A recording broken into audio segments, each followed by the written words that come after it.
Salam à tous, Baruch Hashem. On a l'immense joie de commencer un nouveau livre, Baruch Hashem, Et Sadaat, l'arbre de la connaissance du bien et du mal en réalité. Et on va s'axer dans ce livre-là, Bat Hashem, sur la notion de l'amour d'Hashem qu'il a pour nous. Donc, livre extraordinaire. On commence tout de suite, Bat Hashem Itbarach. Donc, le Rav, il nous fait une petite introduction et il nous dit que durant en fait les années où il a mérité de s'occuper du rapprochement du Ham Israël, hein, de faire du Kirouf, du Zikouya Yarabim, de rapprocher les gens de la Torah et de la Emouna, eh ben, le Rav, il a rencontré beaucoup de gens qui veulent faire Teshuvah, beaucoup de gens qui veulent se repentir.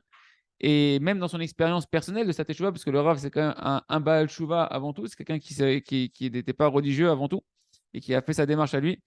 Et il a vu qu'un des problèmes les plus fondamentaux de la génération, c'est le fait qu'une personne est en train de s'auto-culpabiliser, de s'auto-persécuter, d'accord, de s'en vouloir d'une manière négative. Et au final, ce qui amène un homme à la tristesse et au désespoir. Et en réalité, on ne se rend pas compte. Mais surtout chez un homme qui veut faire teshuva, toute personne dotée de conscience humaine, elle a ça. Mais encore plus une personne qui veut vraiment se repentir et revenir vers Akadosh Baruch Hu, eh ben, il marche très souvent avec ce sentiment-là où on n'est pas satisfait de nous-mêmes, de ce qui nous arrive, de ce que l'on fait, comment on se comporte, etc. Du coup, on ne prête pas attention à tout le bien qui est à l'intérieur de nous-mêmes. Et on ne sait pas comment apprendre à s'aimer soi-même et à s'accepter avec toutes les bonnes intentions qu'on a à l'intérieur de nous-mêmes. Et le Rav, il dit, et ça, j'ai toujours su, il me dit le Rav, et j'ai toujours eu conscience, et j'ai vu que le seul remède qui existe à toutes ces maladies de l'âme, eh ben, c'est uniquement les connaissances que les tzadikim, que les justes authentiques des générations, ils nous ont laissées, que eux, ce sont les tzadikim efforcés, ils ont passé toute leur vie à renforcer justement eh ben, ceux qui étaient plus faibles, qui avaient plus de mal à pouvoir se relever, etc., pour pouvoir eh ben, renforcer ceux qui se sentaient avec les jambes qui sont un petit peu branlantes. Et donc, le Rav, il dit, j'ai toujours été puisé, depuis toujours, dans les écrits de nos tzadikim, pour pouvoir eh ben, aller prendre tous les conseils, Ken, qui, dans mon service à moi personnel, dans ma tchouva, ça m'a aidé à pouvoir faire la différence et le transmettre après au Ham Israël.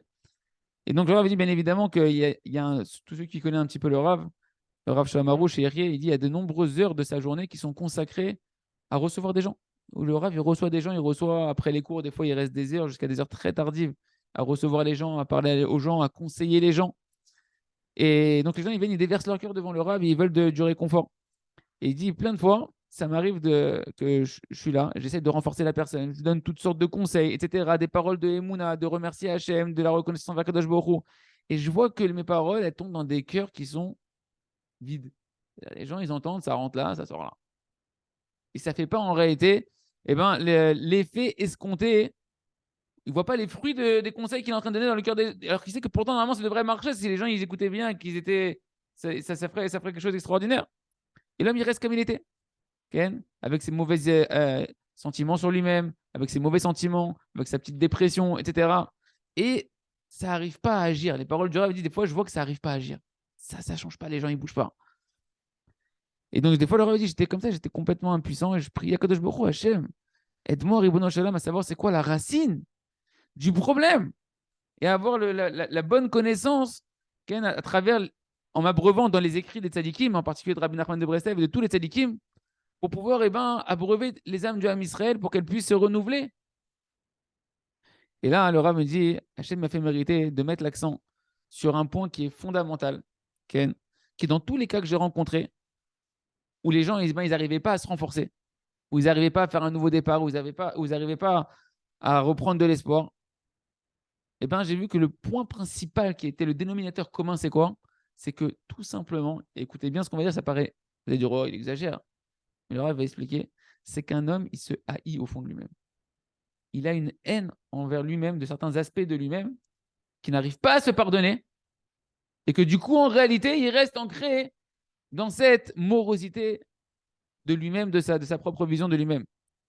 Il dit, bien évidemment, il y a très très peu de gens qui sont conscients de ça, qui vont le dire clairement. C'est vrai que il y a des parties de moi-même que j'aime pas du tout, etc. La plupart des gens, Ken, même s'ils ne le disent pas, le Rav dit, la plupart des gens, Ken, ils ne le disent pas directement avec leur bouche, Et ils sont peut-être ils sont même pas du tout conscients Birklal, de ça.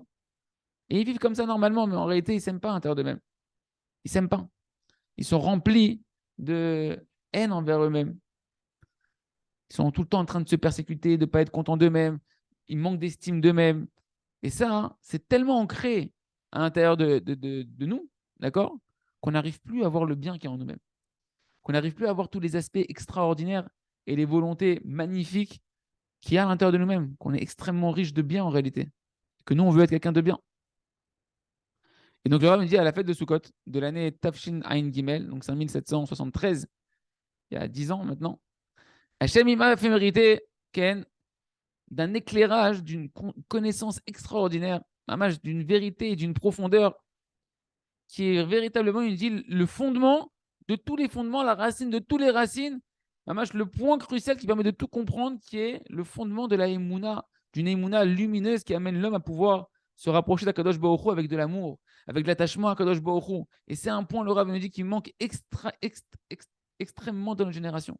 C'est une connaissance de Torah et d'héritage de nos ancêtres qui manque énormément dans notre génération et qui fait que ça va en réalité occulter toute la lumière d'Akadosh Baruch Hu et la lumière de notre Neshama, et qu'on n'arrive plus à voir combien Hachem il nous aime, combien nous-mêmes on aime Hachem, combien on a une lumière extraordinaire qui est entre nous, Akadosh Baruch Hu.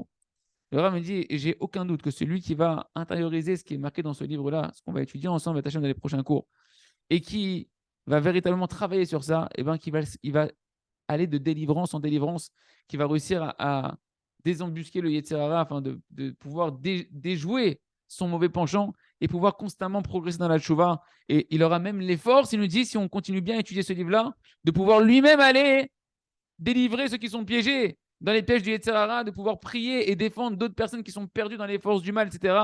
Et que même, il aura dit, Mamash, on peut dire que cette connaissance qu'on va étudier, celui qui la rentre véritablement dans son cœur, il se rapproche de l'annulation de son libre arbitre, Kipshuto Kemashmao, qui intériorise cette connaissance-là, il est proche, on peut dire, d'avoir annulé son libre arbitre. Et cette connaissance, on la développera avec Hachem, c'est qu'Hachem, il nous aime d'un amour inconditionnel.